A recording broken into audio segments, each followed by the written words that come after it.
Bueno, vamos a comenzar con una oración. Que Dios ponga su mano en todo lo que vamos a hacer. Padre, en el nombre de Cristo Jesús, te alabamos, Señor, y bendecimos tu nombre. Te damos gracias, Señor, porque hasta ahora, hasta aquí nos has ayudado, Señor, y nos permites persistir y entrenarnos, Señor, como soldados que dominan bien, Señor, sus armas, el arma de la palabra de Dios. Ayúdanos, Señor, danos gracia, danos sabiduría, danos revelación, Dios mío, y que todo lo que aprendamos sean herramientas útiles, Señor, para poderlo usar en el servicio, Señor, de tu palabra. En el nombre de Cristo Jesús. Amén. Bien, la clase pasada empezamos con el segundo gran tema, que es la historia de la redención.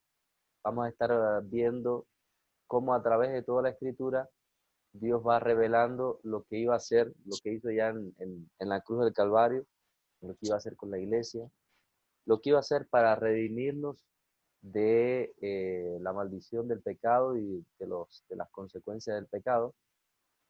Entonces, vamos a ver cómo este plan Dios lo fue revelando poco a poco, gradualmente, a través de los diversos libros de la Biblia. Y vamos a estar viendo que esta revelación se encuentra oculta, vamos a llamarla así, a través de los tipos. Entonces vamos a ver esta herramienta, vamos a utilizar mucho esta herramienta literaria, donde se ve revelado todo lo que es el plan de Dios. Vamos a ver detalle tras detalle, algunos de los tipos repiten una vez más lo que Dios va a hacer y algunos agregan algunos detalles más. Eso nos trae luz al presente de algunos aspectos que ya están más claros en el Nuevo Testamento, pero a través de este estudio vamos a refrescarlos también, vamos a profundizar en ellos y vamos a ver que este plan, desde antes de la eternidad, Dios lo tenía pensado y lo dejó escrito en su palabra. Amén. Entonces, la clase pasada estuvimos viendo los elementos del plan de redención que estuvieron ahí en el libro de Génesis y vamos a estar viendo hoy todo lo que es Pentateuco, Éxodo, Levítico, Número, Deuteronomio. Eh, Vamos a ver ahí desde Éxodo hasta Deuteronomio lo que hay sobre el plan de redención. Ok. Entonces, eh, es muchísimo, muchísimo lo que hay ahí, pero vamos a tratar de ver los tipos más importantes. Por ejemplo, si nos detuviéramos nada más que en el tabernáculo, sabemos que ya cuando Dios liberta al pueblo de Israel de Egipto y lo lleva al desierto, ahí en el Sinaí, en el monte Sinaí, pues Dios le revela a Moisés, le muestra el modelo del tabernáculo que debe de hacer. Y todo el tabernáculo es una revelación acerca de Jesucristo y del plan de redención también. O sea, nos cuenta acerca del Redentor y de lo que iba a hacer por nosotros también. Y hay una profundidad extraordinaria. Solo vamos a tocar algunos elementos nada más para que tengan idea, como bien lo dice la asignatura, que es un panorama nada más. Entonces, en primer lugar, vamos a ver que el mismo hecho, vamos a empezar desde Éxodo, el mismo hecho de que los israelitas hayan estado presos en, eh, en Egipto por 400, aproximadamente 400 años, en realidad fueron 430 años, pues esto es un tipo de la redención también, como los israelitas estuvieron presos en Egipto y luego son libertados por Moisés, pues ese es un primer tipo.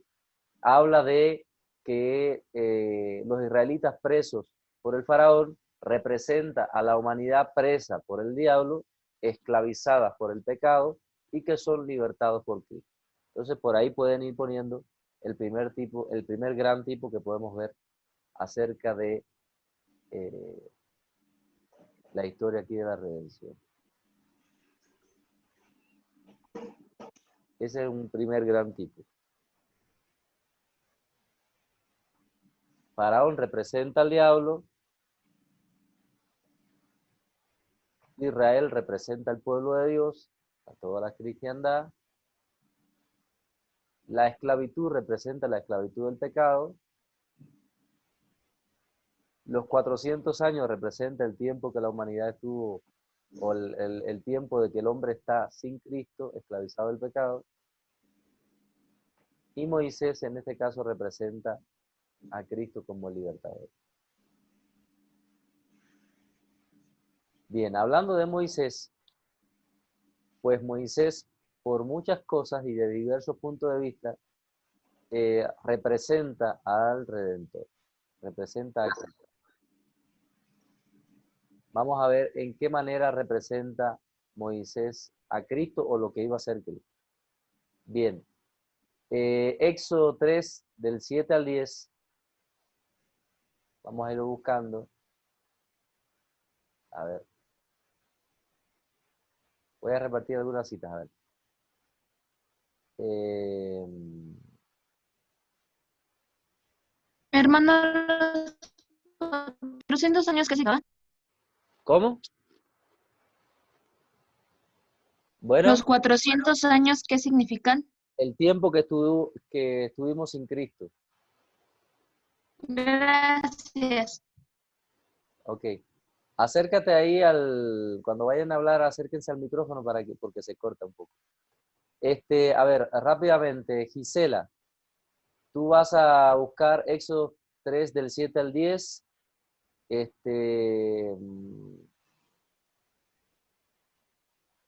Marlene, tú vas a buscar Hechos 7:25.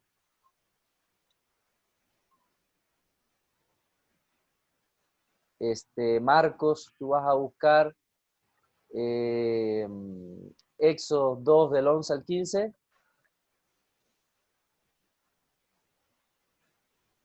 Guille Flores dice aquí. Sí.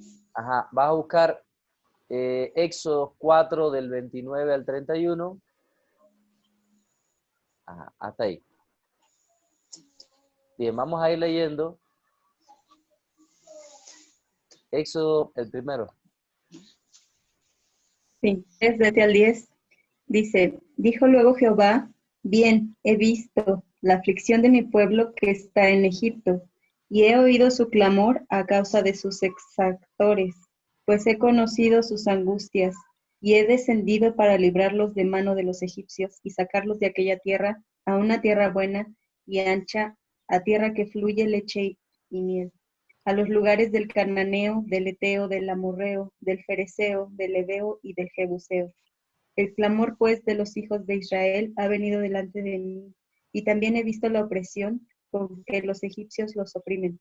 Ven, por tanto, ahora y te enviaré a Faraón, para que saques de Egipto a mi pueblo, los hijos de Israel. Ok. Ahí ese es el llamamiento que le hace el Señor a Moisés, cómo lo escoge y lo envía como salvador o libertador para el pueblo de Israel. De esa misma manera, fue escogido y enviado por Dios. Asimismo, Cristo fue escogido también y enviado por Dios para ser salvador. ¿Ok? Entonces, en ese sentido, es un tipo de Cristo. Escogido y enviado por Dios.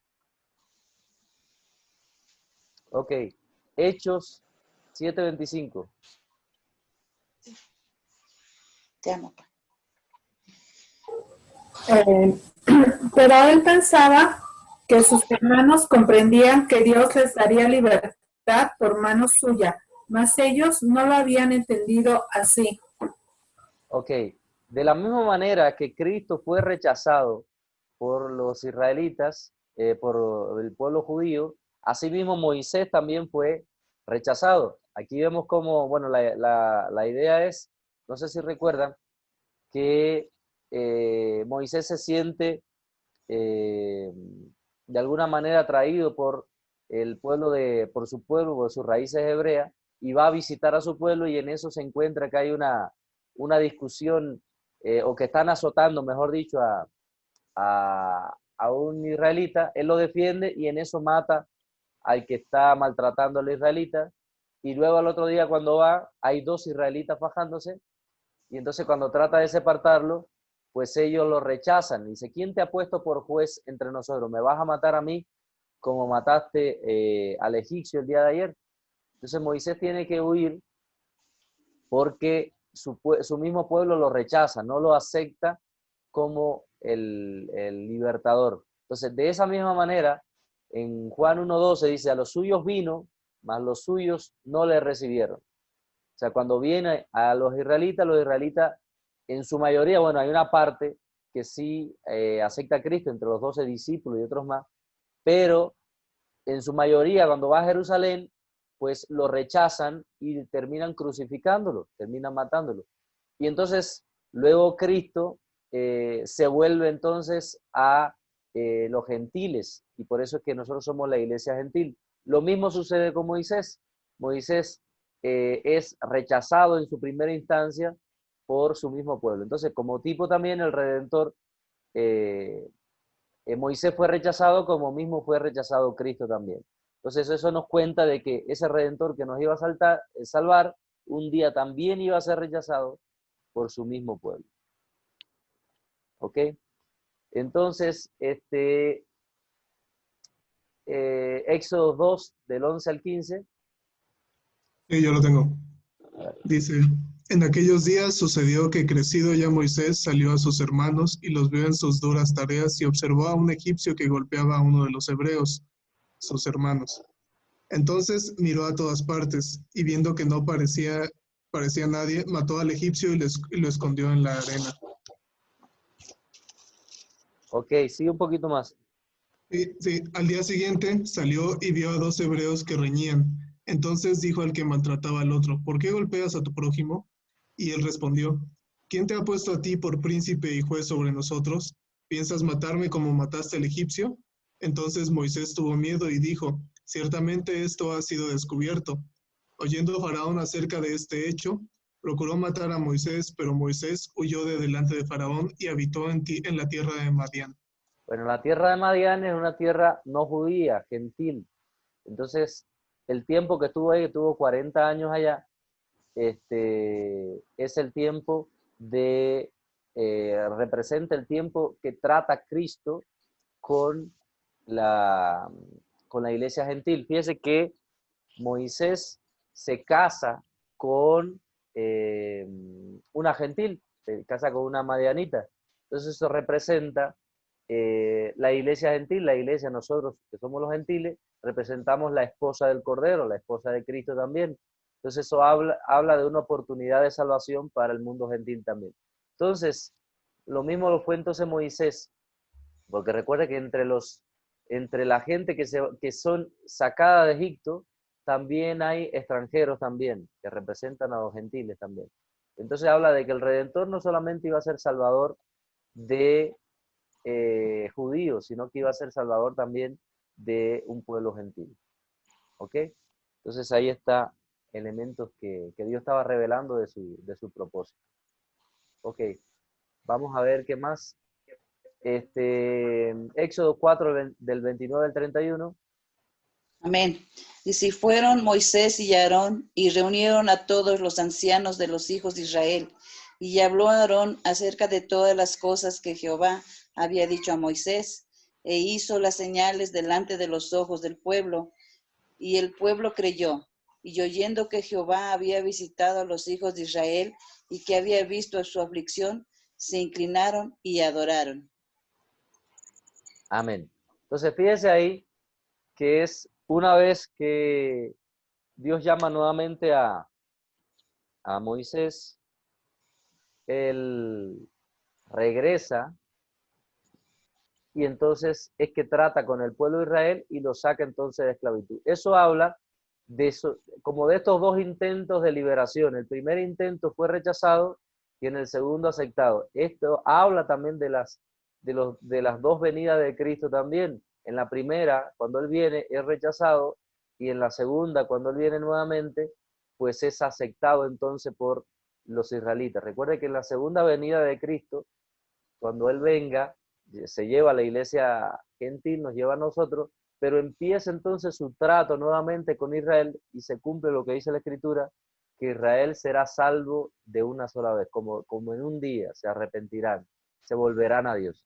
Entonces, esta habla de estas dos etapas de Moisés tratando de libertar, y en la segunda es que es aceptado, y la describe en esta porción bíblica. Entonces, ahí nos está contando esta historia de lo que iba a suceder con el pueblo de Israel. Rechazados primeramente al Redentor, y en la segunda oportunidad, pues sí reciben a Cristo. ¿Ok? Bien, vamos a seguir viendo algunos otros elementos. Bien, por otra parte, Moisés representa también a Cristo en sus características personales, hablando de cómo iba a ser el Redentor también. Vamos a ver Hechos 3, 22 y 23. A ver quién me ha mandado acá. A ver, Jonathan. Hechos 3, 22, 23. Alma. Dice Alma aquí en el Zoom. Éxodo 32, 31 al 35.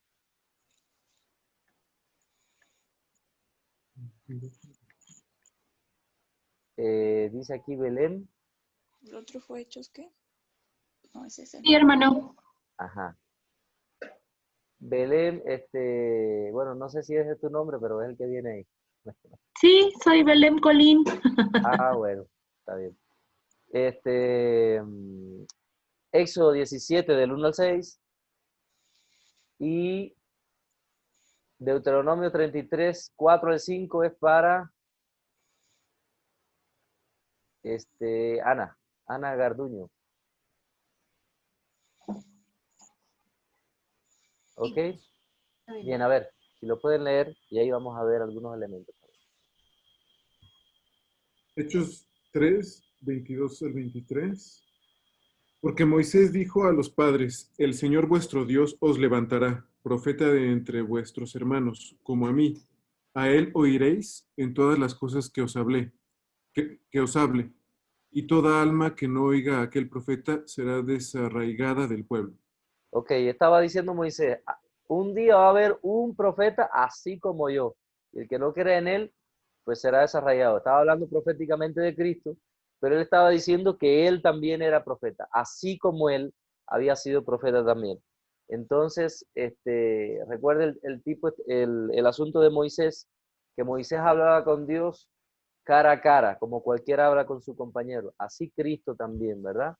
Entonces, entre los oficios de Moisés estaba el que era profeta, y estaba diciendo que el Salvador que iba a venir también era un profeta.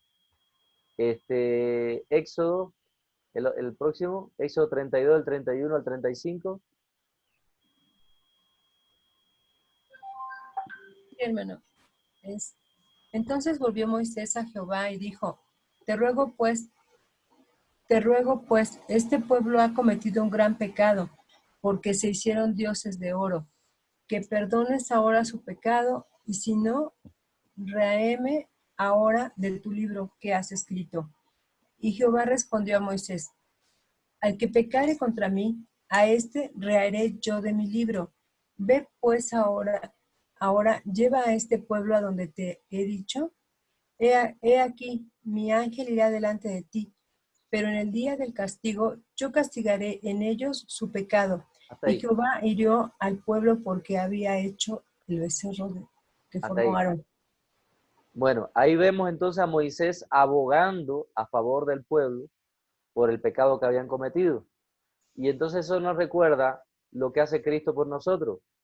En 1 de Juan 2, del 1 al 2, dice, y si alguno hubiera pecado, abogado tenemos a Jesucristo el justo. Entonces, otro de los oficios de Moisés, que también lo iba a cumplir Cristo, era el de abogado, que iba a abogar a favor de los pecadores. ¿Ok? Entonces estaba hablando acerca de esto. El próximo, Éxodo 17, del 1 al 6. Sí, dice, toda la congregación de los hijos de Israel partió del desierto de Sim por sus jornadas, conforme al mandamiento de Jehová, y acamparon en Refidim, y no había agua para que el pueblo bebiese. Y altercó el pueblo con Moisés, y dijeron, danos agua para que bebamos. Y Moisés les dijo, ¿por qué altercáis conmigo? ¿Por qué tentáis a Jehová? Así que el pueblo tuvo allí sed, y murmuró contra Moisés, y dijo, ¿por qué nos hiciste subir de Egipto para matarnos de sed a nosotros, a nuestros hijos y a nuestros ganados? Entonces clamó Moisés a Jehová diciendo, ¿qué haré con este pueblo? De aquí a un poco me apedrearán. Y Jehová dijo a Moisés, pasa delante del pueblo y toma contigo de los ancianos de Israel y toma también en tu mano tu vara con que golpeaste el río. He aquí que yo estaré delante de ti, allí sobre la peña de Oreb, y golpearás la peña, y saldrán de ella aguas, y beberá el pueblo. Y Moisés lo hizo así en presencia de los ancianos de Israel. Amén. Bueno, entonces aquí vemos a Cristo intercediendo a favor del pueblo de Israel, y sabemos también que en Hebreos 7:25 habla sobre el oficio de Cristo como nuestro intercesor. Sabemos que Él está a la diestra del Padre y está intercediendo continuamente por nosotros. Entonces, aquí vemos a Cristo como profeta, a Moisés como profeta, abogado, intercesor, y estos mismos oficios lo va a cumplir, lo cumple Cristo también por nosotros. Vamos a ver esta última cita, Deuteronomio 33, del 4 al 5.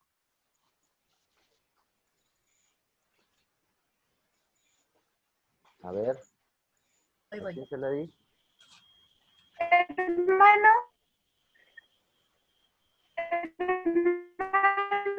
sí, Éxodo 33, 4 y 5. Ya, Deuteronomio 33. ¿Qué? 33 del 4 al 5. Ok. Cuando Moisés nos ordenó una ley como heredad a la congregación de Jacob y fue rey en Jesurum, cuando se congregaron los jefes del pueblo con las tribus de Israel. No, ¿Sí, es Éxodo 33, 4 al 5. Dijo Deuteronomio, ¿no? Perdón, sí es Deuteronomio. 33, 4 al 5. Perdón. Déjame ver si rectificar la cita. ¿Es Éxodo o Deuteronomio? Ya no. Ahora Sí. voy a rectificar un momento. Ok.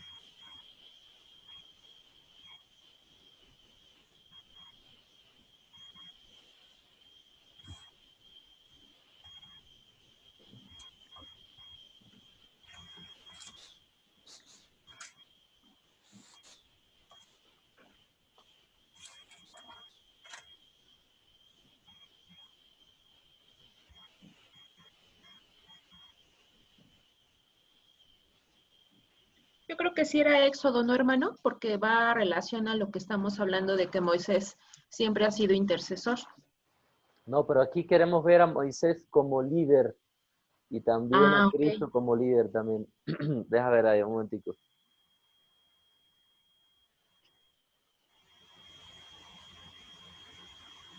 Bueno, después rectifico ahí la cita. Deja ver. Bueno, de todas maneras son los tres oficios ahí también de Moisés y que corresponden con lo de Cristo, ¿verdad?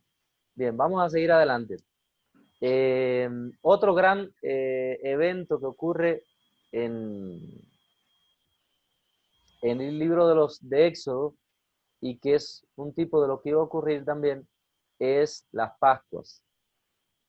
Las Pascuas. Las Pascuas las encontramos, déjame ver la cita bíblica aquí. Las Pascuas. O la Pascua, vamos a poner así, la Pascua, así de forma general.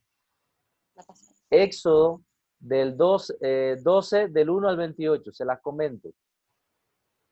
Rápidamente, o bueno, mejor, si alguien lo puede comentar, ¿qué entienden por la Pascua? A ver, ¿quién sabe? ¿Quién nos dice? Es pasar por alto, ¿no, hermano? Significa pasar por alto. Pero ¿qué ocurrió en la Pascua y por qué creen que pueda representar un tipo de la redención? Porque cuando fue la matanza de los primogénitos, se les dio una orden de poner sangre en el dintel de las puertas para que cuando el ángel de la muerte pasara por ahí, saltara esas casas y no hiriera a los primogénitos de esas casas. Y un tipo de Cristo, no sé si estoy bien, pero probablemente podría ser que quienes tenemos a Jesús en nuestro corazón tendremos salvación. Ok, O está que bien. tenemos el Espíritu Santo, no sé, Dios nos da salvación. Amén. Bueno, hay muchísimos elementos ahí. Vamos a ver un momentico ahí, porque hay unos cuantos elementos sobre la redención en esta porción bíblica. Éxodo 12, vamos a ver rápidamente.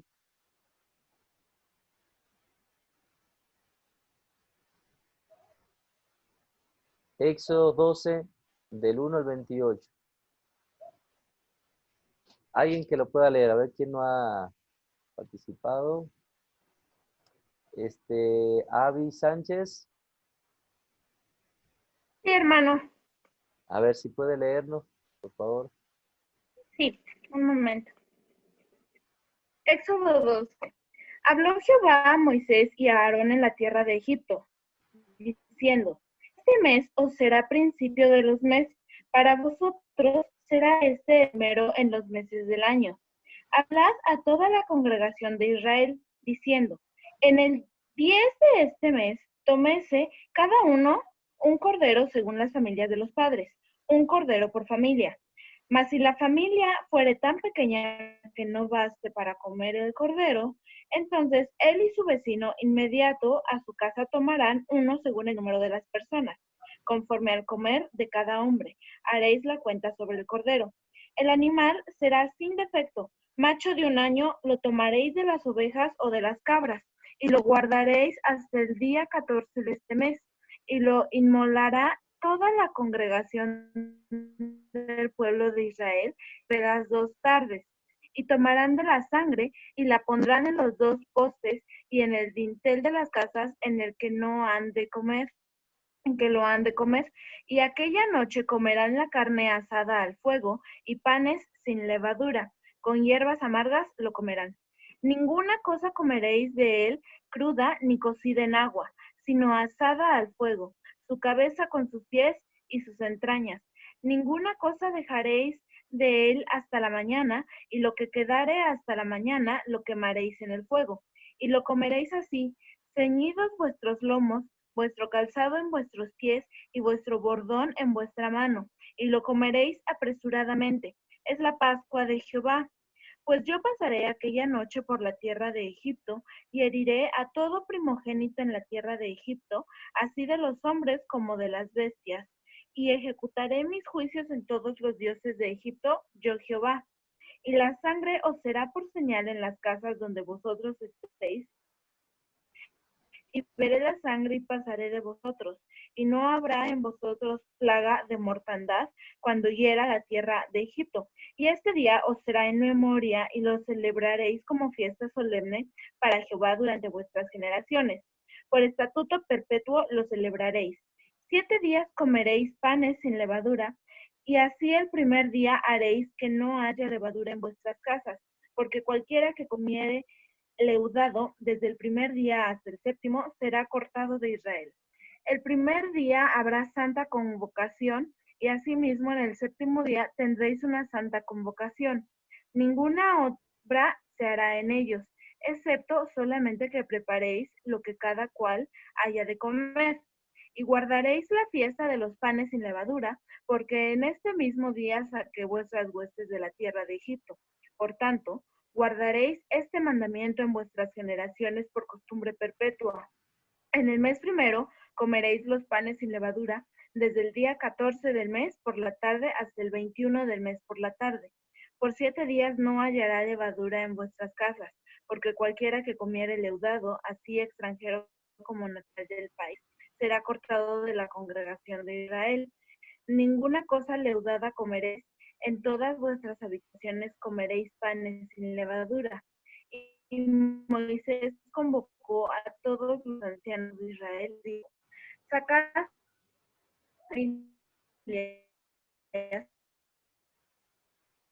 y que está en un lebrillo, y untad el dintel y los postes con la sangre que estará en el lebrillo. Y ninguno de vosotros salga de las puertas de su casa hasta la mañana, porque Jehová pasará hiriendo a los egipcios, y cuando vea la sangre en el dintel y en los postes, pasará Jehová a aquella puerta, y no dejará entrar al heridor en vuestras casas para vosotros y para vuestros hijos para siempre. Y cuando entréis en la tierra que Jehová os dará, como prometió, guardaréis este rito. Y cuando os dieren vuestros hijos, ¿qué es este rito vuestro? Vosotros responderéis, es la víctima de la Pascua de Jehová, el cual pasó por encima de las casas de los hijos de Israel en Egipto cuando hirió a los egipcios y libró nuestras casas. Entonces el pueblo se inclinó y adoró. Y los hijos de Israel fueron e hicieron puntualmente así como Jehová había mandado a Moisés y a Aarón. Amén. Bien, ahí hay un montón de simbolismo acerca de Cristo y de su obra en nosotros. Fíjense que había que escoger un cordero. ¿Cómo debía ser el cordero? A ver. Limpio. Sin defecto. Sin defecto. Eso habla de la madurez espiritual de Cristo, la santidad de Cristo, sin ningún tipo de pecado, ¿verdad? Entonces ahí el cordero representa a Cristo, que se iba a sacrificar por nosotros, pero no iba a ser cualquier cordero, iba a ser un cordero sin mancha. Asimismo, el Salvador, el Redentor, iba a dar su vida para salvarnos a nosotros, pero no iba a ser cualquier redentor, sino una persona que nunca hubiera cometido pecado, ¿verdad? Y la salvación del pueblo de Israel iba a ser por medio de la sangre del cordero, la salvación, y evidentemente era un acto de fe. El que no creyera que iba a ser salvo por aquella sangre, pues sencillamente pues no iba a poner la sangre y no iba a recibir la protección. Asimismo, la salvación hoy es por medio de la fe, por creer que la sangre de Cristo nos va a proteger, ¿verdad? Nos va a librar de la condenación, de la destrucción. Entonces, en esta historia de la Pascua está diciendo lo que iba a hacer Cristo y lo que teníamos que hacer nosotros para recibir la salvación. ¿Ok? Entonces, ahí lo ven, lo pueden anotar ahí como puedan hacer su nota. Fíjese que hay muchísimos más elementos. Fíjese que la Pascua sería el mes primero, sería un nuevo comienzo. Asimismo, esto habla de el nuevo nacimiento, de que cuando nosotros aceptamos a Cristo, pues empieza una nueva etapa, ocurre el nuevo nacimiento, ¿verdad? ¿Qué más tenemos ahí? Pues tenemos ahí otro simbolismo de Jesús dice, yo soy la puerta, el que por mí entrare, pues será salvo. Y evidentemente la sangre también se untaba en el dintel de las puertas, era una puerta ensangrentada, por ahí era que se pasaba. Entonces, asimismo entonces, Cristo es la puerta de la salvación. Es un tipo de esto también. Que luego de la Pascua empieza una semana, o sea, ya como parte de la Pascua, pero se le llama la semana de los panes sin levadura, son por 7 días. Recuerden, el 7 significa perfección también en numerología o tiempo completo. Esto habla de que, fíjense, luego del sacrificio del cordero en las casas por 7 días no debía de haber ningún tipo de levadura. La levadura representa el pecado en la Biblia. Entonces, los siete días de comer panes sin levadura y de que no había nada leudado, representa la obra de santificación de Cristo en aquellos que creyeron en Él, o sea, en la iglesia. Entonces ahí lo pueden anotar. ¿Cuál sería, o sea, lo que estaba anunciando proféticamente en forma de resumen? Vendría un Salvador que sería santo, daría su vida por nosotros, nos haría nacer de nuevo y quitaría el pecado de nuestras vidas. El simbolismo que se encuentra en el tiempo de Moisés es un cordero sin mancha que da su sangre, donde está la sangre no hay destrucción, y a partir de ahí ocurre entonces una vida sin levadura o una semana sin levadura que representa entonces la santidad del pueblo de Dios. ¿Ok? Entonces ahí es lo que estaba anunciando en tipología la Pascua. ¿Ok? Bien. ¿Qué otro elemento? Ahí hay otro elemento interesante, es que el cordero iba a ser, tenía que ser cocido completamente en fuego, que no podía comerse no podía comerse la carne si no era asada, si no era bien cocida. Y entonces eso representa que el cordero ahora Cristo se convierte, o sea, el cordero para ellos fue alimento, fue salvación también. Para nosotros Cristo es salvación, pero no solamente salvación, sino también es que es alimento. Hoy nosotros tenemos que comer a Cristo. Recuerde que Cristo también es el verbo, la palabra, la cual también nosotros comemos la palabra. ¿Ok? Y no podía ser comido crudo, sino que tenía que ser comido asado por fuego, pasado por fuego. Y eso representa que nosotros no podemos recibir a Cristo si no es pasado por el fuego del Espíritu Santo. O sea, esto habla de que la palabra tiene que ser comida a través de la obra del Espíritu Santo. Nosotros recibimos, incorporamos, esta es la palabra más correcta, incorporamos a Cristo a nuestro ser por medio del Espíritu Santo. Nadie puede recibir a Cristo si no es por medio del Espíritu Santo. ¿Ok? Entonces eso es muy interesante. Bien, vamos a seguir entonces.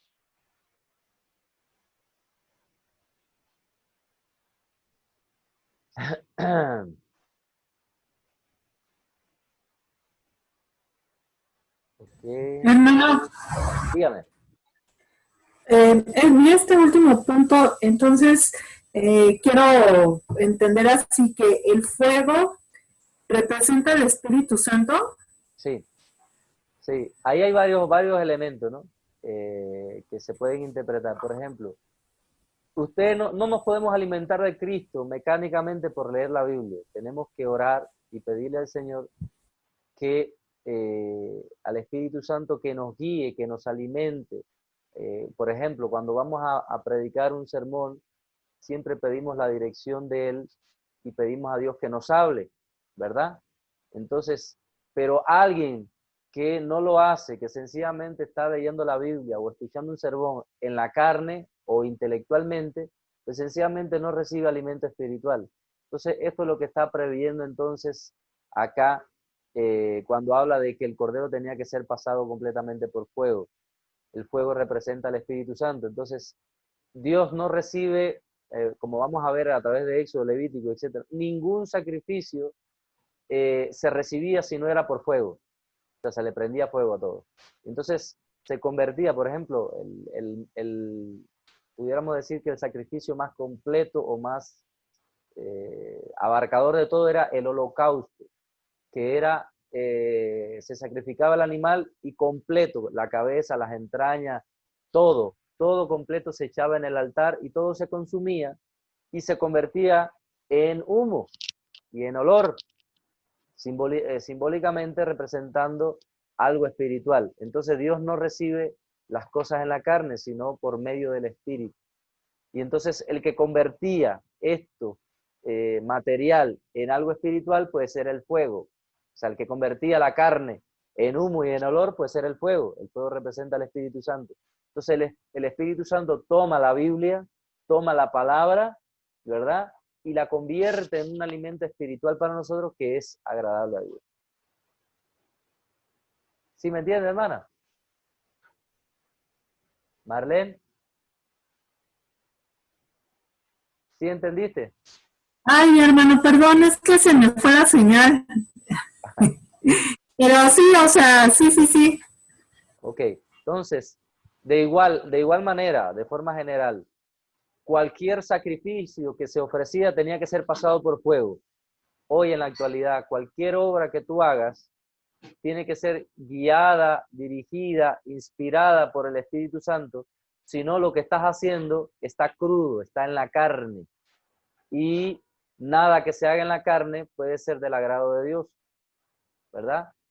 Entonces, tiene que ser algo que suba a su presencia, y eso es por medio del Espíritu Santo. Entonces, todo lo que hagamos, desde alabar a Dios, desde predicar un sermón, desde este mismo estudio, desde predicar cualquier cosa, Espíritu Santo, ayúdame. Espíritu Santo, inspírame. Espíritu Santo, dame sabiduría. Y entonces, nuestros talentos humanos y naturales son tomados por el Espíritu Santo, y entonces sube ante la presencia de Dios algo que es grato, porque pasó por el fuego, pasó por el Espíritu, ¿verdad? Entonces Él es el que convierte lo terrenal o lo humano en algo inspirado, en algo espiritual que sube a la presencia de Dios y es agradable a Él. Ok. Bien.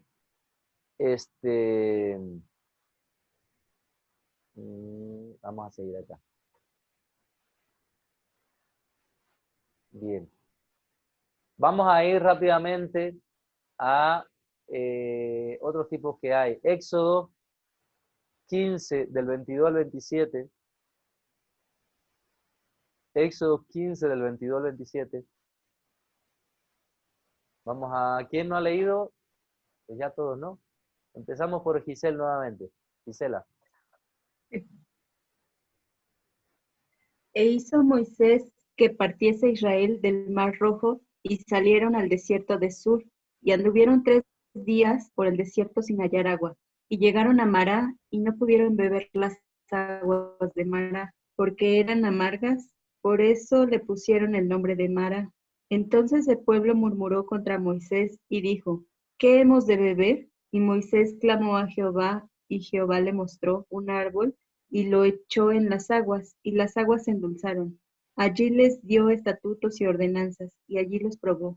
Y dijo, si oyeres atentamente la voz de Jehová tu Dios, e hicieres lo recto delante de sus ojos, y dieres oído a sus mandamientos, y guardares todos sus estatutos, ninguna enfermedad de las que envié a los egipcios te enviaré a ti, porque yo soy Jehová tu sanador. Y llegaron a Elim, donde había 12 fuentes de aguas, y 70 palmeras, y acamparon allí junto a las aguas. Ok, ¿quién me puede decir qué representa acerca de nuestro Redentor y la redención? A ver.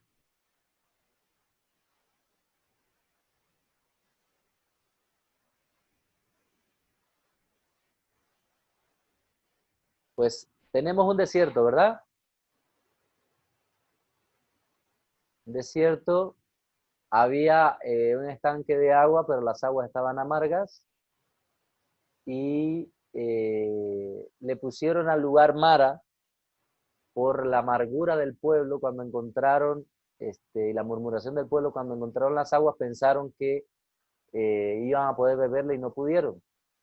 Entonces, ¿qué hicieron? Pues Moisés clama a Dios y Dios le dice que agarre un árbol que hay por ahí, que lo corte, lo eche en el agua, las aguas se endulzan y bueno, la Biblia le llama que fueron sanadas las aguas. Fueron sanadas las aguas. Y Dios habla entonces de que si obedecen su palabra, pues Él va a ser entonces también su sanador también. Entonces, eso habla de varios tipos acá. Habla del desierto, de la vida en este mundo, esto también como un desierto. El agua amarga habla de nuestra vida sin el árbol es una vida amarga. La vida sin Cristo, la vida antes de Cristo, la vida en el pecado, pues es una vida amarga. ¿Por qué las aguas eran amargas? Bueno, en muchos desiertos pues hay sales y eso, entonces el agua al parecer pues era salobre, tenía mucha sal y por eso estaba así. Entonces, para que se sanaran las aguas, tuvo que ser cortado el árbol, se cortó el árbol y se echó en las aguas. Eso habla de que Cristo tuvo que ser cortado también, tuvo que sacrificar su vida. Y entonces, para que el agua sea sanada, el árbol tiene que introducirse dentro de las aguas. eso habla de que Cristo iba a venir, iba a sacrificar su vida, pero iba a venir a morar dentro del creyente para sanar al creyente. Entonces, no solamente iba a hacer el sacrificio Cristo, sino que iba a venir luego a morar en el creyente para sanar su vida. Se iba a cambiar la amargura de su vida en una vida dulce, ¿verdad? Entonces, y también la virtud de Cristo como sanador. Este Redentor iba a sanar completamente nuestras aguas. Recuerde que el ser humano tiene tres partes. O sea, tiene cuerpo, tiene alma y tiene espíritu. Y cuando habla de sanador, él iba a sanar nuestro espíritu, iba a sanar nuestra alma, iba a sanar también nuestro cuerpo físico también. Entonces, en todas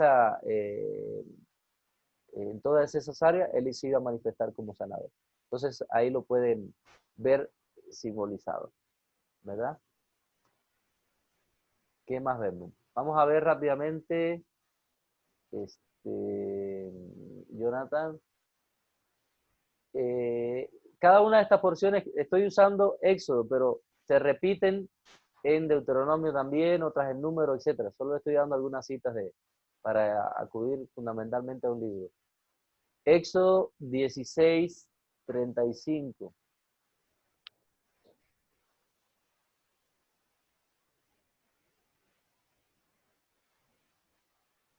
Éxodo 16, 35. Ajá. Y bueno, ahí, 16, 35. Perdón por el ruido, hermanos. Así comieron los hijos de Israel maná 40 años, hasta que llegaron a tierra habitada. Maná comieron hasta que llegaron a los límites de la tierra de Canaán, y un gomer es la 10ª parte de un efa. Ajá. Vamos a ver ahora Juan 6, 49 al 51. Juan 6.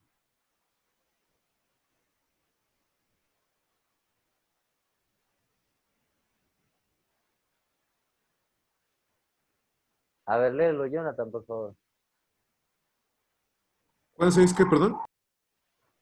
6, 49 al 51.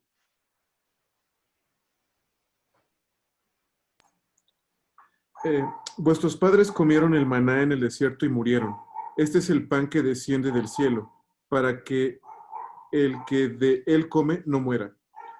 Yo soy el pan vivo que descendió del cielo. Si alguno comiere de este pan, vivirá para siempre. Y el pan que yo daré es mi carne, la cual yo daré por la vida del mundo. Amén. Entonces perdón, sí. Hasta ahí. Bien, entonces, ¿qué representa estos versos? El maná representa a quién. A ver. Jesucristo. Representa a Cristo, pero muchísimo hay sobre el maná ahí. Fíjese que el maná venía ¿de dónde? Del cielo. Del cielo. Entonces, el Salvador iba a venir también ¿de dónde? Del cielo. Pues del cielo. Entonces, ahí habla de los dos elementos. Primero que el pan era material, pero venía del cielo. Entonces, habla también de vamos a llamar la dicotomía de Cristo, 100% hombre, pero 100% divino. Es alimento para el hombre, en lo material también, ahí, o sea, se podía tocar, era tangible, pero venía del cielo, así que también era divino. Entonces, y que habla también de que es alimento para el ser humano, como estamos hablando anteriormente. Un segundo.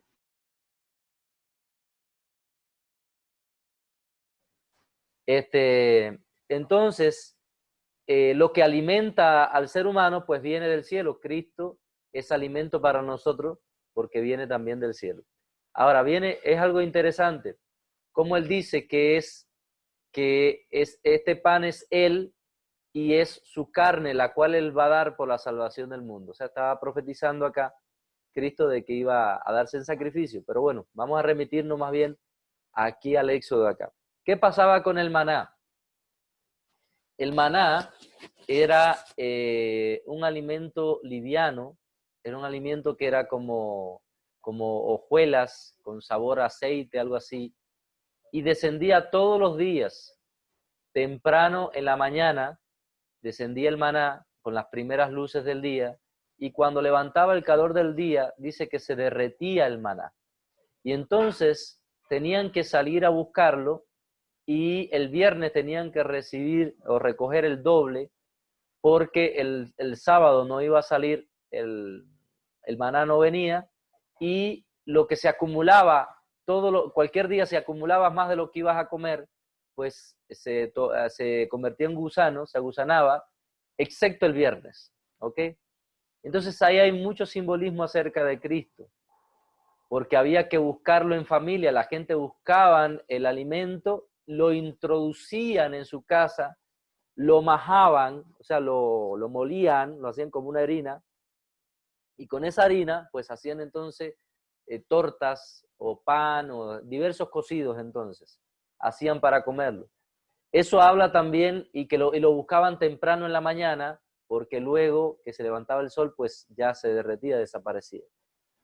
Y entonces se buscaba la porción necesaria para cada día. Lo mismo sucede con nosotros hoy. El Salvador que había de venir, venía del cielo, había que buscarlo temprano en nuestra vida, ¿verdad? Hay que buscarlo, cuando habla de buscarlo temprano, habla de ponerlo en primer lugar en nuestra vida, como lo más importante. Que se agarrara el maná y se moliera, hablaba de que Cristo también es el sufrimiento de Cristo, que tuvo que ser molido también, lo cocían también para entonces alimentarse con él. Esto habla también de que Cristo es alimento para nuestra vida, ¿ok? Para ir a buscar el maná no estaba flotando ni estaba arriba de los árboles, el maná estaba en el suelo. Entonces, para recogerlo había que arrodillarse o inclinarse. Eso habla de que para poder recibir a Cristo hay que acercarse a Él humildemente, hay que humillarse para poder tomar a Cristo y poderlo incorporar a nuestra vida, porque Dios atiende a los humildes, pero resiste a los soberbios y a los altivos. Entonces, todo esto es un simbolismo acerca de Cristo. ¿Ok? Se pueden tomar ahí la nota como bien les convenga ahí. Bien, vamos a ver otro tipo rápidamente. Éxodo 17:6.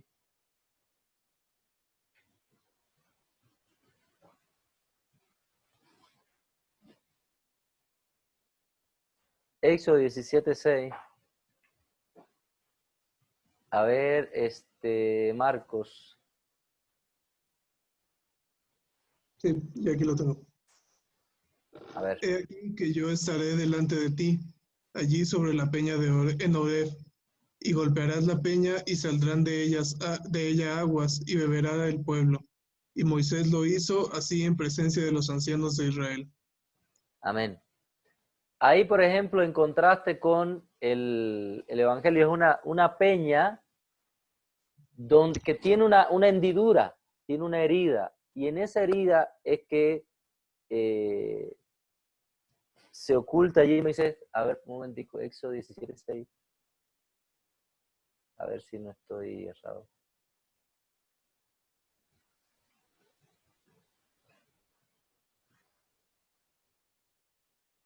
Ajá, perdón, porque estaba ahí mezclándolo con otro. Entonces, el asunto era que el pueblo, pues no tenía agua, como en otras ocasiones, estaban en un desierto.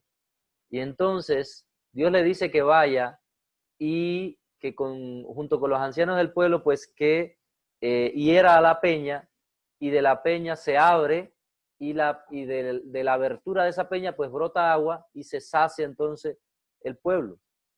Eso apunta a Cristo también en varios sentidos. Cristo es la roca eterna. Cristo, cuando estaba ahí en la cruz del Calvario, recuerde que le hieren su costado, y de su costado sale agua y sale sangre también. Entonces, habla de sangre para limpieza de pecado y agua para saciar la sed. Entonces, Cristo limpia de pecado y sacia la sed interior del hombre. De la misma manera, el agua que salía de la peña en el desierto tanto saciaba la sed que tenía el pueblo en el desierto, pero también servía para limpiar al pueblo. ¿Ok?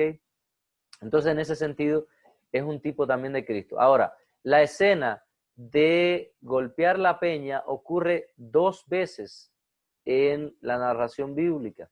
En la primera vez se le pide a Moisés que le hable, que le golpee la peña. Y en la segunda ocasión, Dios le dice que le hable a la peña. Pero ya había pasado un buen tiempo acerca de eso, y Moisés estaba enojado porque el pueblo, ante cualquier circunstancia, siempre murmuraban, siempre se quejaban. Ya habían pasado unos cuantos años, Moisés era un hombre muy manso, pero ya parece que ese día le llenaron ya la copa de la paciencia y se enojó Moisés y fue allá a donde estaba la peña, llamó a todo el pueblo y junto con Aarón le dijeron, ¿acaso nosotros le haremos salir agua de esta peña? Y agarró la vara y golpeó 2 veces entonces la peña. Y la peña brotó agua de la peña nuevamente, pero luego Dios le habla a Moisés y le dice, por cuanto no me santificaste delante del pueblo, no me creíste delante del pueblo, no vas a entrar a la tierra prometida. Y le costó carísimo a Moisés los golpes, el enojo que tuvo y el golpe que le dio a la peña. ¿Por qué era esto? Si antes había golpeado a la peña, ¿por qué ahora no? Hay un montón de cosas que implican. Uno, el vivir por fe, que había que creerle a Dios y que Dios no es un Dios de esquemas. Hoy te puede haber sanado de una manera, mañana te sana de otra. Dios hoy puede haber solucionado un problema de una manera, mañana lo puede hacer de otro. El asunto es creerle a como Dios te dice que haga las cosas, no de forma mecánica. El haber golpeado 2 veces representa también la costumbre a veces religiosa. Nosotros a veces hacemos cosas por costumbre, de forma mecánica. Y eso es contrario al vivir por fe. Dios es un Dios dinámico, un Dios que quiere que le creamos. En otro sentido también, Cristo tenía que haber sido, iba a ser herido una sola vez. Dice la Biblia que iba a sufrir, iba a padecer una sola vez y para siempre. No como los sacrificios que hacían los sacerdotes, que continuamente todos los días había que hacer un sacrificio. Cristo fue ofrecido y sufrió una vez y para siempre. Asimismo, la peña tenía que ser herida, o sea, golpeada una sola vez. El resto de las veces, pues ya lo que nos quedaba era tener comunión con Cristo, o sea, hablar con la peña.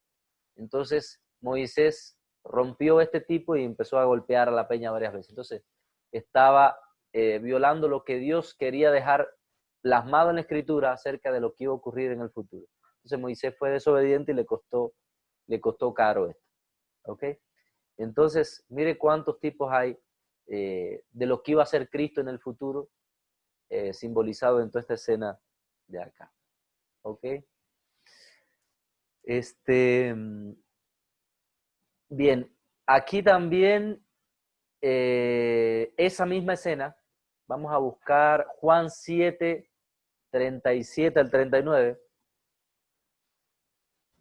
Esa misma escena también tiene otro tipo más. Juan 7, 37 al 39. Alguien que lo lea. A ver, Marlene, por favor.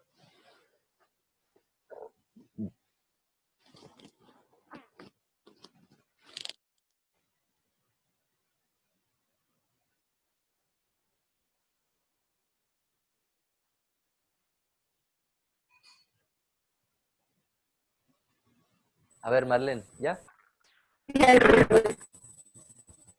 Juan 37. En el último y gran día de la fiesta, Jesús se puso en pie y alzó la voz diciendo, si alguno tiene sed, venga a mí y beba. El que cree en mí, como dice la Escritura, de su interior correrán ríos de agua viva. Este dijo del Espíritu que habían de recibir los que creyesen en él. Aún no había venido el Espíritu Santo, porque Jesús no había sido aún glorificado. Ok, entonces, Cristo tuvo que morir para que viniera el Espíritu Santo. Y los que iban a recibir el Espíritu Santo eran los que creían en Cristo.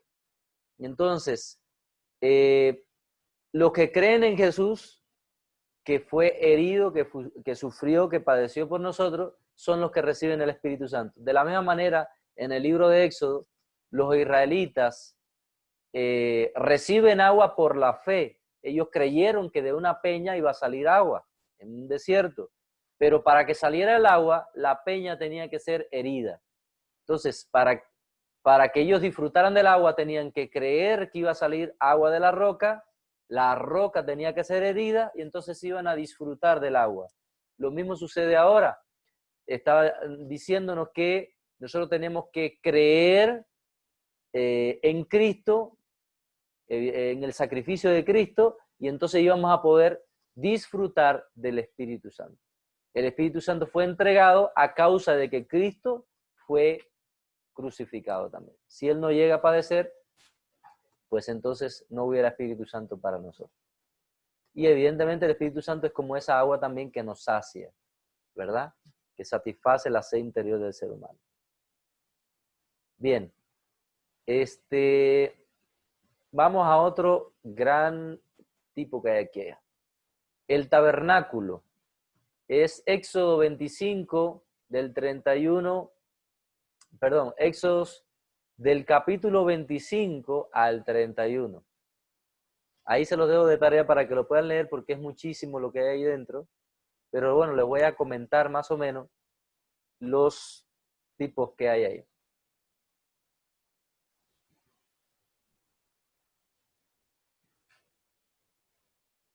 Bien. El tabernáculo es un tipo de la iglesia y del creyente también. En el sentido de que en el tabernáculo habitaba la gloria de Dios. La Biblia dice que ahora en el Nuevo Testamento, que ahora nosotros somos templo o tabernáculo del Espíritu Santo, ¿verdad? Entonces, simbólicamente estaba diciendo ahí que un día Dios iba a habitar dentro de un tabernáculo terrenal. Y entonces, hablando de que en el futuro nosotros como iglesia, en la iglesia y en nosotros como personas, pues iba a habitar también la gloria de Dios. ¿Ok? Bueno, eso es lo del...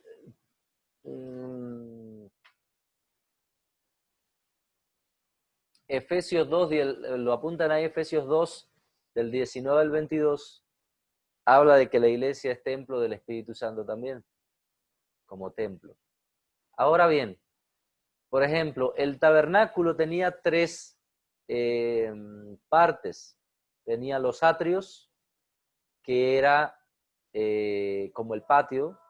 Ahí se encontraba el altar de bronce, se encontraba la fuente o lavacro. Luego estaba el lugar santísimo, donde se encontraban otros objetos sagrados también, la mesa de los panes de la propiciación. Se encontraba justo casi antes de entrar al lugar santísimo, se encontraba la mesa del incienso, se encontraba la lámpara o candelabro, perdón, el candelabro, la mesa del candelabro, la mesa de los panes, la mesa del incienso y la lámpara. Se encontraban en el lugar santísimo, en el lugar santo, y en el lugar santísimo se encontraba entonces el arca del pacto. Entonces eso habla también de las tres partes también que hay en nosotros también. Tenemos cuerpo, tenemos alma y tenemos espíritu. En el lugar santísimo era donde habitaba la gloria de Dios. También donde mora el Señor en el ser humano es en el espíritu del ser humano. Dice la Biblia que el que se une al Señor, un espíritu es con el ser humano. Entonces cuando Dios viene a morar en nosotros, como Él es espíritu, Él mora en nuestro espíritu, Él habla a nuestro espíritu también. ¿Ok? Bien, entonces, cada uno de estos elementos o muebles de el tabernáculo son un tipo también de Cristo. Por ejemplo, la mesa de los panes sin levadura representan a Cristo como nuestro alimento, como el pan de vida, como el pan santo también. De forma general así se los digo, aunque hay mucho más detalle todavía ahí. El altar del incienso, o la mesa del incienso, bueno, se llama así altar del incienso, que estaba justo antes de llegar ahí al lugar santísimo, del lugar santo al lugar santísimo, ahí estaba justo ahí, habla de Cristo como intercesor también, y el candelabro no recuerdo si eran 7 brazos o 8 brazos, porque hay en 2 épocas, creo que eran de 7 brazos. No recuerdo el candelabro si eran de 7 brazos. Un segundo, a ver. ¿Por qué es importante esto? Éxodo 31, ¿no?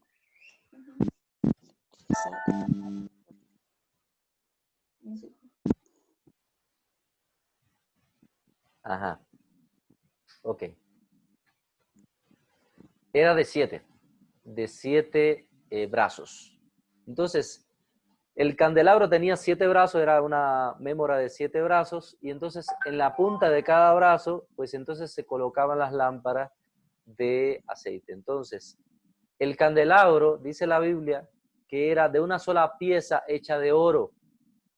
Eso habla, los 7 brazos habla de la perfección, el oro habla de lo divino de Dios, y que fuera de una sola pieza habla de la unicidad de Dios, de que Dios es un Dios único, perfecto, y bueno, el oro representa lo divino, ¿verdad? Las lámparas encendidas también son un tipo de Cristo y del Espíritu Santo. Las lámparas en aquellos tiempos se encendían con aceite. El aceite representa al Espíritu Santo también. Y la instrucción era de que el candelabro tenía que estar encendido siempre. La llama tenía que estar encendida siempre. No debía de apagarse. Entonces aquí hay algo muy interesante también. Afuerita hay una relación de estas lámparas con el altar que estaba afuera. El altar de bronce que estaba allá afuera también tenían que hacerse un sacrificio continuo. Todos los días, por la mañana y en la tarde, pues se hacía un sacrificio, y el fuego en el altar no se podía apagar. ¿Por qué? Cuando Moisés dedica este tabernáculo y hace el primer sacrificio para consagrar este tabernáculo, dice la Biblia que, bueno, él hace el sacrificio del cordero, lo pone ahí, y Dios envía el fuego desde el cielo, envía fuego del cielo y prende la llama del altar de bronce que estaba afuera. Y con esa misma llama se prende entonces la lámpara que estaba adentro, la lámpara de la que estuvimos hablando. Y la instrucción era que el fuego debía de arder de día y de noche. Dios lo inicia, manda el fuego del cielo, pero era la responsabilidad de los sacerdotes mantener el fuego ardiendo de día y de noche. Ellos tenían que hacer los sacrificios continuos, pero ya por la noche, cuando ya no había más sacrificio, se acomodaban los leños, la madera, de tal manera de que en la noche todavía hubieran como carboncitos, una pequeña llama, para por la mañana reacomodar nuevamente los leños y el fuego volviera a avivarse nuevamente. Pero era conservar un fuego que había venido del cielo, que Dios había encendido. Entonces, ese fuego que Dios encendió representa la venida del Espíritu Santo en nuestras vidas, que debe ser una continua comunión, que debemos estar avivando, como le dijo Pablo a Timoteo, aviva el don del fuego que hay en ti, ¿verdad? El fuego del Espíritu Santo, que lo aviváramos, así como sacerdote, nosotros debemos de cuidar lo que ya Dios nos ha dado. Entonces, Dios lo enciende, pero nosotros lo mantenemos encendido, mantenemos la llama ardiendo. Entonces, eso en el tabernáculo habla de la vida de comunión y de obediencia que debe tener la iglesia. Nosotros, Dios nos dio el Espíritu Santo, pero tenemos que mantener una relación con el Espíritu Santo. Debemos de tener una vida activa de oración, de búsqueda de Dios para mantener la llama del Espíritu encendida en nosotros.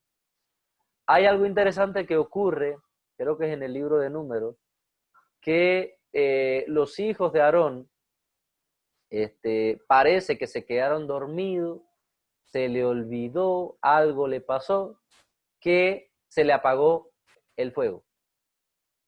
Y entonces parece que le fue fácil ofrecer a Dios una ofrenda con un fuego que Dios no había mandado. ¿Qué hicieron? Fueron afuera del tabernáculo y buscaron un fuego, el fuego humano se prendía con el pedernal. Se agarraban 2 piedras de pedernal y empezaban a rasparla y se desprendían chispas. Y cuando esas chispas caían en una sustancia como el aceite o algo que estuviera bien seco, pues entonces se prendía fuego. Y era un fuego producido por esfuerzo humano. Y entonces ellos introdujeron un fuego extraño en el tabernáculo y quisieron ofrecer a Dios sacrificio con un fuego que había sido producido por esfuerzo humano, un fuego terrenal. Y dice la Biblia que salió fuego de delante de Dios y los incineró a ellos, porque habían ofrecido a Dios un fuego extraño. Entonces eso representa en la actualidad cuando hay gente que trata de imitar los dones del Espíritu, el carisma del Espíritu, el fluir del Espíritu, tratan de imitarlo con esfuerzo humano, con dones naturales, y reemplazar lo que hace el Espíritu Santo. Y eso es desagradable delante de Dios. Entonces, a nosotros lo que nos toca es mantener viva la llama. ¿Qué pasaba si se apagaba el fuego del altar? Pues quedaba la lámpara que estaba dentro en el lugar santísimo, como estaba cubierto y tenía aceite, pues esa lámpara ardía continuamente. Lo único que había que hacer era mantener el aceite, echarle la provisión de aceite a la lámpara y ellas se mantenían encendidas. Entonces, si se apagaba el fuego del altar, pues se iba a la lámpara, a la mémora, al candelabro, y allí de aquellas lámparas se volvía a prender. Era el mismo fuego que Dios había enviado desde el principio y se llevaba entonces al altar de bronce y se volvía a prender un fuego y se conservaba el principio del fuego de Dios. Eso es un principio y es un significado para el tiempo de hoy, en tipología. Si se nos apagara el fuego a nosotros como creyentes, si nos descuidáramos nosotros como creyentes, ¿qué tenemos que hacer? Pues tenemos que ir a la intimidad, al lugar santo, encontrarnos nuevamente con Cristo. La lámpara, recuerde que la Biblia también nos dice en el Salmo 119, lámpara es a mis pies tu palabra y lumbrera mi camino. Entonces, y en la intimidad del lugar santo allí, teniendo la Biblia en nuestras manos, empezar a orar, empezar a leer Biblia, empezar a orar y a leer Biblia, hasta que se prenda en nosotros nuevamente el fuego del Espíritu Santo nuevamente. Entonces, cuando se apagaba el fuego de afuera, pues se iba al secreto del lugar santo, se tomaba de la mémora el fuego y se volvía a prender el fuego del altar de sacrificio. Entonces eso habla de que puede que como creyentes nosotros en algún momento también nos apaguemos, pero podemos ir a la intimidad y Cristo nuevamente, como ese candelabro, nos va a encender nuevamente, nos va a dar de su fuego, de su presencia, nos va a avivar nuevamente para poder entonces ofrecer a Dios un continuo sacrificio, que nuestra vida continuamente esté llena del Espíritu Santo. ¿Alguna duda o pregunta? Yo. Bien, está interesante esto, ¿verdad? ¿Cuántos simbolismos hay, verdad? Muy interesante. Bien. Este tabernáculo, bueno, hay muchísimo y todo, desde por qué el tabernáculo tenía esa forma, las dimensiones del tabernáculo, el material del tabernáculo, los colores del tabernáculo, todas esas cosas es un simbolismo todo de Cristo. El tabernáculo, por ejemplo, tenía una sola puerta. habla de que Cristo es el único camino. El tabernáculo, por ejemplo, esas cortinas eran como de unas bandas y tenía 4 bandas. Esas 4 bandas representan los 4 evangelios que hablan acerca de Cristo. Y así todo, ¿no? Cada uno de estos elementos pues tiene un simbolismo tremendo. Entonces, así de forma general, encontramos esta riqueza de el plan de salvación, de lo que Dios iba a hacer, características del Redentor, de la obra del Espíritu Santo como parte también de esa historia de la redención, y todo estaba representado desde mucho tiempo en estos libros del Antiguo Testamento. Amén. Entonces, es importante, bueno, para el examen que dominen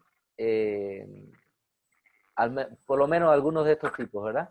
Que los conozcan en cada libro, conocer 2, 3 tipos de cada uno que apunten a Cristo y saberlos interpretar correctamente. ¿Ok? A lo mejor no exactamente como se lo estoy diciendo, pero bueno, con sus propias palabras, pero que sepan cuál es el simbolismo. ¿Ok? ¿Dudas, preguntas? Bueno, si no hay dudas ni preguntas. No, es que, hermano. A ver. Marlene, a ver. No te escuchamos. Yo tengo una duda.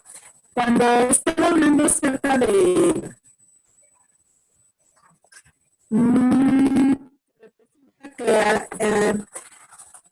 representa que a veces los seres humanos tratan de imitar o de reemplazar lo que hace el Espíritu Santo. Hay una parte en la palabra que dice que hay un pecado que no se perdona, que es algo que ver con el Espíritu Santo. No recuerdo cuál es ese.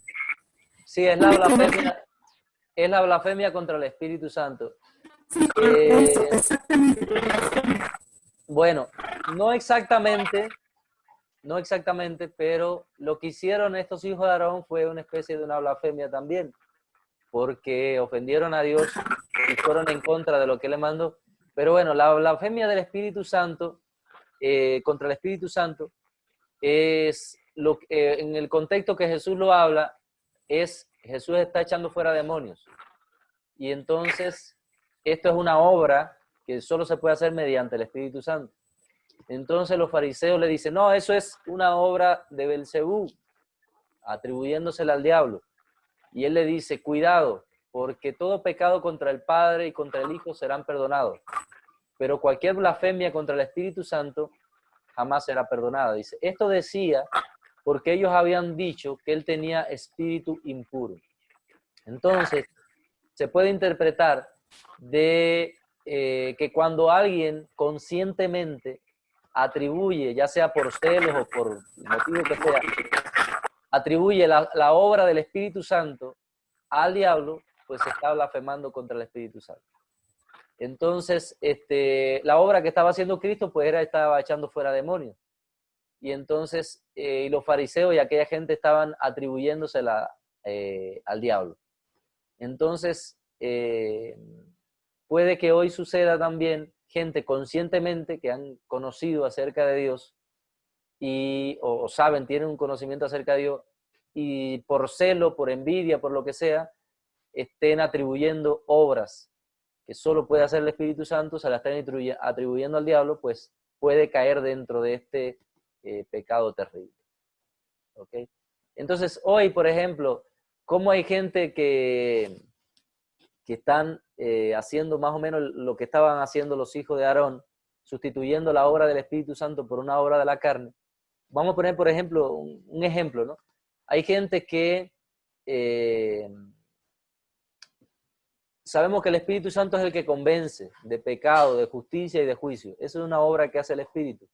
Entonces hay gente que tratan de hacer lo que hace el Espíritu Santo de otra manera. Por ejemplo, si el Espíritu Santo es el que trae a la gente, el que las convence, el que las convierte, el que las transforma. Entonces a veces nosotros, con métodos humanos, queremos atraer a la gente. No está mal si alguien, por ejemplo, Dios le mostró que haciendo determinada preparación en la iglesia o algo para motivar a la gente y atraerla, está bien, pero hay gente que se ponen a imitar esto. Bueno, vamos a hacer convertir el culto en todo un show, y lo hacen con fuerza humana, con sabiduría humana, y para nada tienen en cuenta al Espíritu Santo.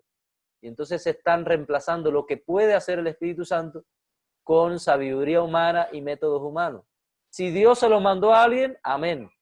Pero si alguien lo está haciendo porque quiere copiar de otra iglesia, de otro ministerio, y dice, pues resultó, pues yo lo voy a hacer también, pero Dios no le ha mandado, y sencillamente está haciéndolo en fuerza humana, manipulando los sentimientos, las emociones de la gente, etcétera, pues un poco que está tratando de reemplazar lo que solo puede hacer el Espíritu Santo. Entonces hay que ser muy cuidadoso con todo esto. ¿Hasta ahí? A ver. Oiga, hermano, una pregunta. ¿Vendría siendo también cuando se dice, yo te sano, o yo te digo hoy, levántate, eres sanado, o sea, sin tomar en cuenta a Dios? ¿Podría ser también una blasfemia? No creo que sea eso una blasfemia, pero sí es un atrevimiento también. Hay que ser muy cuidadoso. Hay actos que uno hace, actos de fe, basados en la palabra de Dios, pero no podemos sacar el nombre de Jesús. Perdón, un momentito. Bueno, sí, bien, gracias a Dios.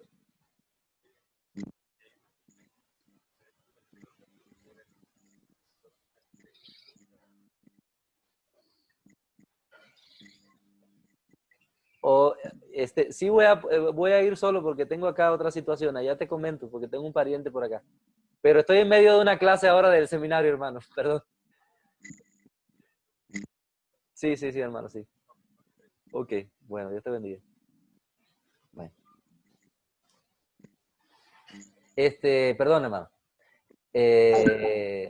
Hay hermanos de la iglesia de Porfirio, era el pastor Porfirio que me estaba llamando. Por acá, así que ya. Entonces, ¿dónde estábamos? Digo que a veces no tomamos en cuenta a Dios, sino bueno, que... ya. Ok.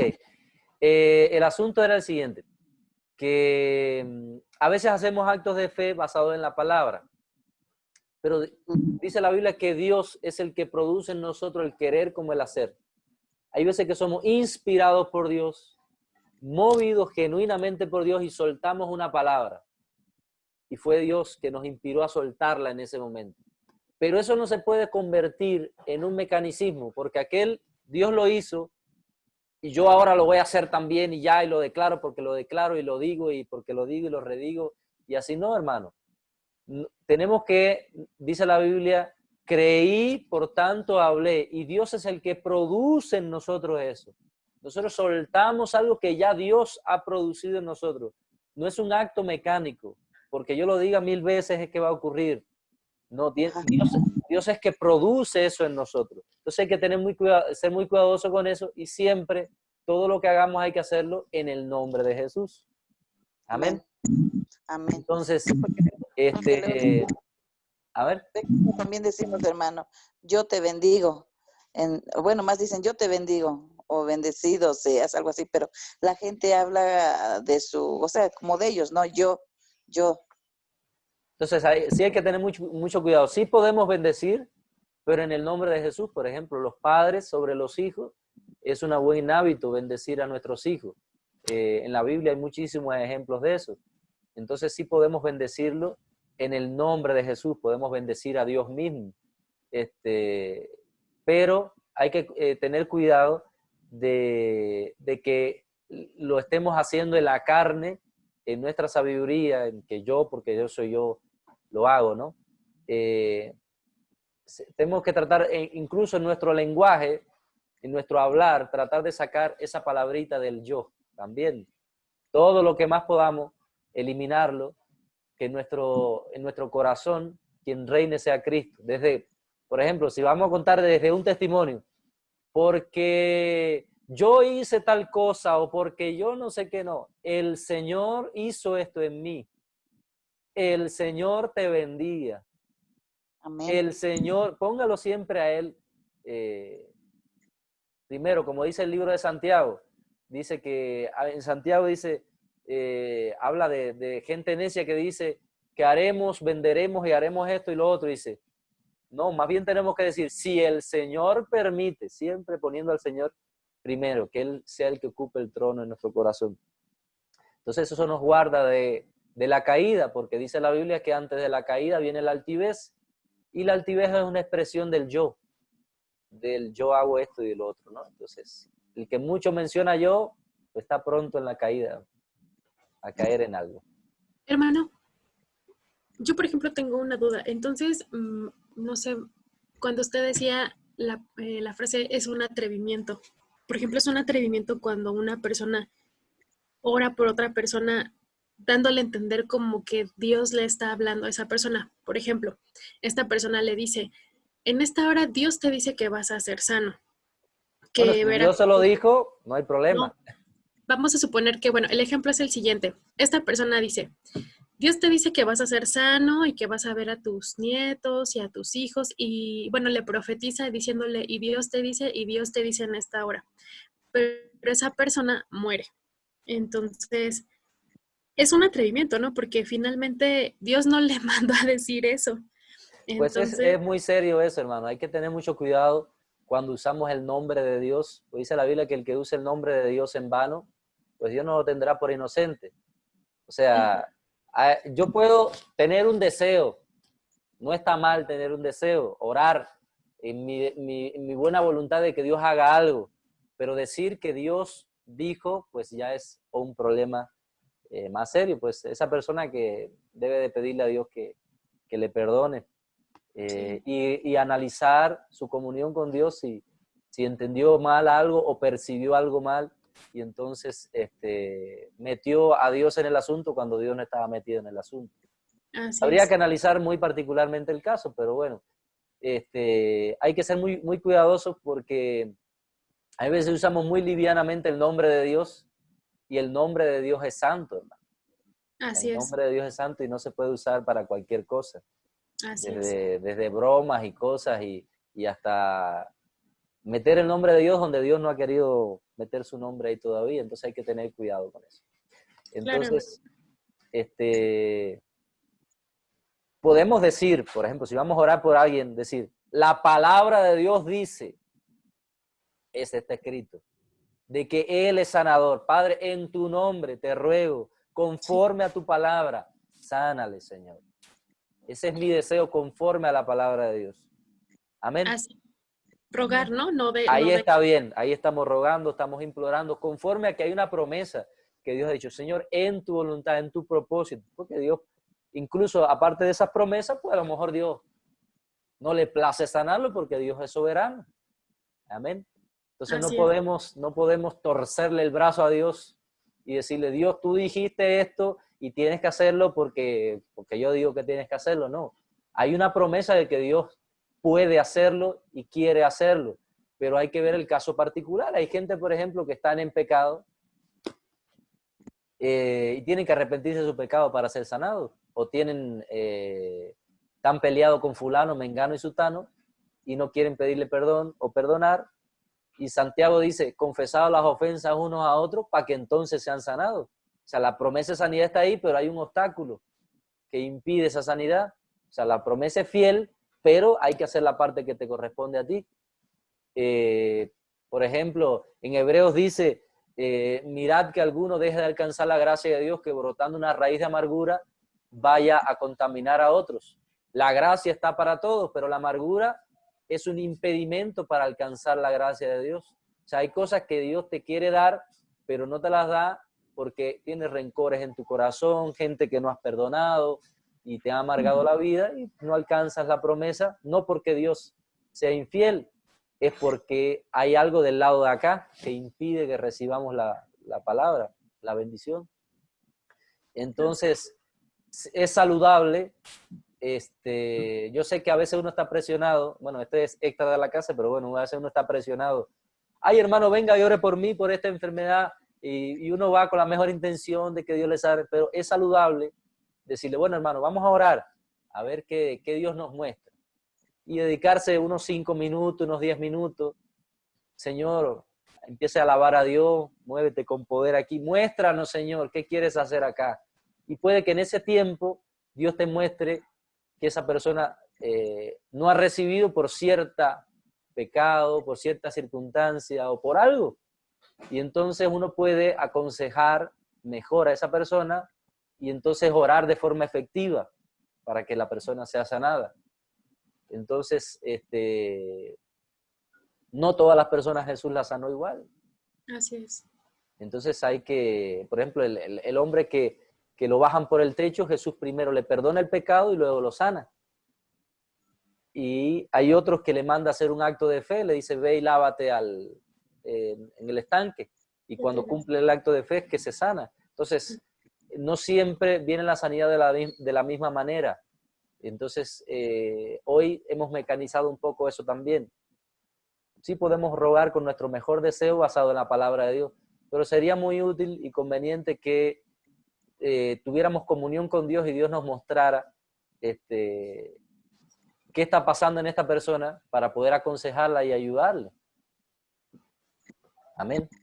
Sí, hermano, muchas gracias. Bueno, entonces, bueno, Dios le bendiga. Sin más asuntos, les debo un formulario de la clase pasada. Espero ponerle ya los dos y entonces puede evaluarlos por ahí. ¿Ok? Entonces, bueno, Dios le bendiga. Al rato le subo, para los que no estuvieron presentes, si es que hubo alguien que no estuvo presente, el video lo voy a tratar de subir. Bendiciones, hermano. Dios le bendiga. Gracias. Don Toluca, nos vemos mañana por allá. Que Dios, hermano. Hasta luego.